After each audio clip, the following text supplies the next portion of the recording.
This video was recorded live on my Twitch channel. Check out all of my live streams down in the description below. Alright, so next up on the arcade mode is Grand Valley East.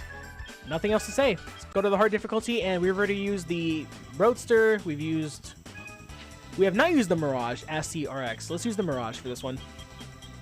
Let's get it in green. So here we are, Grand Valley East, 3.02 kilometers. Let's get it started. To quote Mr. MCA. Very historical. I mean, that's what I want to go to Laguna for. Like, Laguna is such a freaking historical track for the West Coast that, like, I just want to see a race there. Like, Willow Springs is another one that was, it's a historical monument now for the state of California, which is cool. I saw one 3-hour race. Hey, what's up, Sob? I saw one 3-hour race at Willow Springs on the Big Willow track. I don't know if you're familiar with NASA at all, Holman, but for those who aren't, NASA is it's a space. No, I'm kidding. NASA is the National Autosport Association. It's kind of like SCCA, so like club racing in the U.S. NASA had a 3-hour race there, so I got to see like LMP3s and like GT cars race for 3 hours around Willow Springs. So imagine the race at like 5 p.m. The race starts during like the daytime. The second hour is during the sunset, and then the final hour is during the nighttime.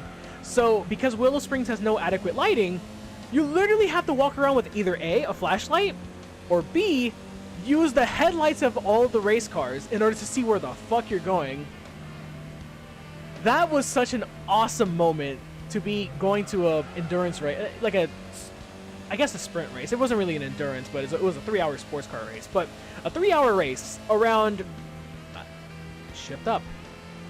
Your car's aiming the rev limiter for a reason, dumbass. Seeing a 3-hour race around Willow was awesome, especially in pitch darkness, because I'm just like, damn, dude. If this is what this is like, I can't imagine what Sebring must be like the 12 hours of Sebring or Le Mans, like, at nighttime. It was like a little taste of what big endurance races are like. Oh, dude, Button Willow, I still need to visit. Thunderhill, I definitely need to visit. One of my friends is a Thunderhill winner in, I forget what class. Definitely not the top class, but he was driving like a BMW E46, I want to say. So, yeah. I was going to go to Thunderhill last year with another friend who was a former, I believe he was one of the GT Academy regionalists, I want to say. I know he did like some level of GT Academy. Like, I met him like a couple years ago at Formula Drift Long Beach, but we were supposed to go, but I just didn't have the time to, sadly. Shaking yourself to death? Yeah, exactly. That's the beauty of sports car racing at night, Tusho. You want to visit him again? Dude, I want to visit him again, too. It's been 4 years since I've gone to both Sonoma and Laguna. NFS Pro Street on the DS? I didn't even know there was a DS port. The first time I drove Willow Springs was GT6. And, like, when I learned that Willow Springs was indeed a track in California, I was like, wait. That's not far from here. Holy shit. Weird but fun. You know what was funny? What game was it? I think it was like Need for Speed Shift on the PSP. That shit literally used the Burnout 3 physics in it. I thought it was hilarious. I was like, wait, what? This doesn't make any sense. Anyways, Class B time. Ooh, Integra. Championship White. There's only one appropriate color for a Type R. The gameplay was Pog? Okay, I gotta check it out then. You know what isn't Pog on the DS? Need for Speed Pro Street on, or not Pro Street, Need for Speed Shift, I mean, on the PSP, Arthur. I saw some gameplay for it, and I was cracking up. I was like, why? I was like, dude, this straight up looks like Burnout 3. Like, it looks like straight up Burnout physics, dude. I was like, why does this exist? Speaking about Burnout and speaking about DS games, Burnout Legends on the DS, while it wasn't the worst thing ever, it's definitely not Pog compared to the PSP version. The least realistic physics, right? Hello, Mark III Supra. the car that everybody says to start with in these games. They're like, get a Supra. It's cheap and it's fast. Well, I don't want to use a car that's fast in the beginning. That's why I bought a Primera. I know, right? I know, dude. Like, every single car we can't use, it's here. Like, for me, actually, no, Gran Turismo 4, I'm about to say, had the best arcade mode, but at the same time, like, it was just a quick race mode. Like, the idea of unlocking cars by buying them in the dealer was actually really damn cool. It would have been kind of neat if arcade mode did have some sort of progression in GT4. The question is, how would you have progression? Without making it like a checklist like Forza 3 or Grid 2019, you know? S13? Good starter car. Was it the Q or the K version?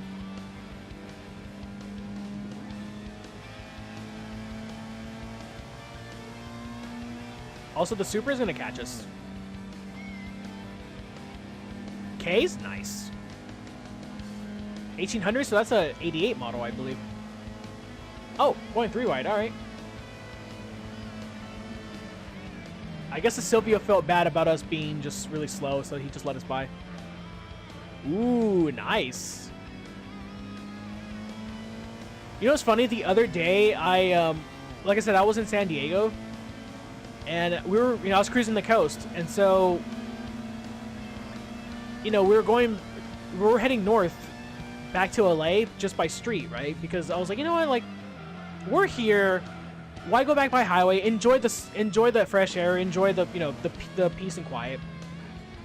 I literally pulled I went to like this beach community. There was some dude, I shit you not, who in front of his house he had literally 2 S13s. Like, I don't know if it was a Sil 80 or if it was an imported Silvia because the window was tinted and I could not see the steering wheel. But dude had 2 S13s and an S14 in his driveway. I was like, okay. Like, look at you, Mr. Collector. You seen the VW Roots on? Hey, Scotian. We won. We're good.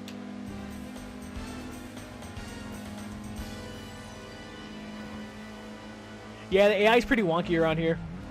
And yeah, they break all the time super early for this corner, and they're just killing each other now. Cool. I thought maybe at some point we'd have to redo one of these races, but I guess not. Then again, I probably just jinxed myself. Yeah, Scotian is world famous. He's the world famous Scotian racer. Very popular. Get his autograph while you can. Alright. Yeah, he's online. I think we might raid him after the stream's over. Anyways, Class A time. I'm gonna go with the R33. There's only one appropriate color. Midnight Purple.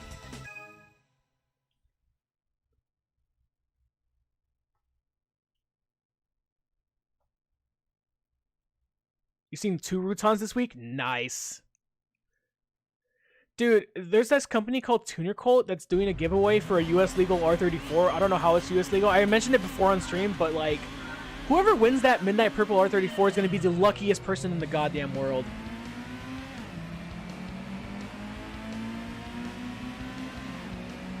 Oh, really?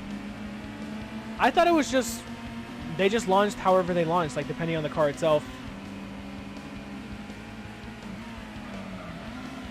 Wait, this is the same sound as an ARC-7. Holman, you're lying. See, the R33 it's a rotary then, confirmed.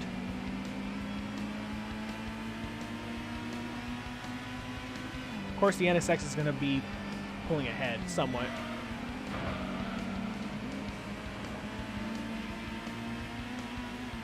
Oh, heavy on the brakes. Okay.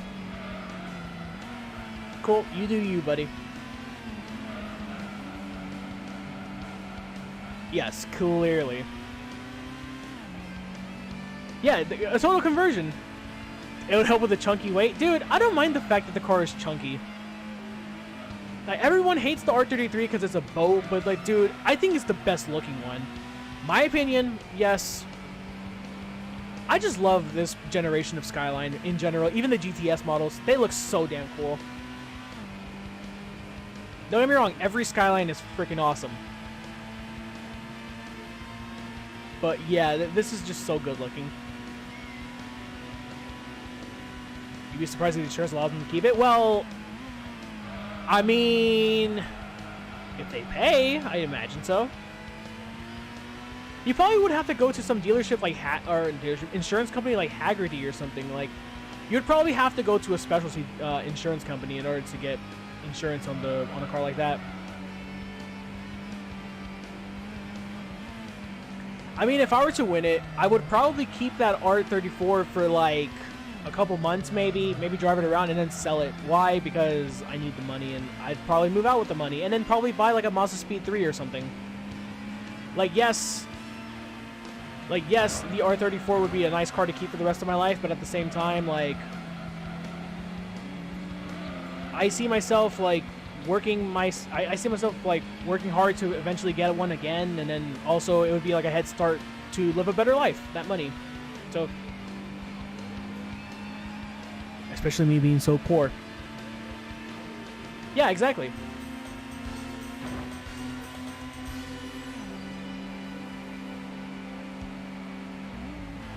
In the middle of your rear windshield? I mean, I don't mind. I wouldn't really mind too much. It wouldn't really bother me a whole lot. To be an owner of a Skyline, bro, it would not bother me one bit.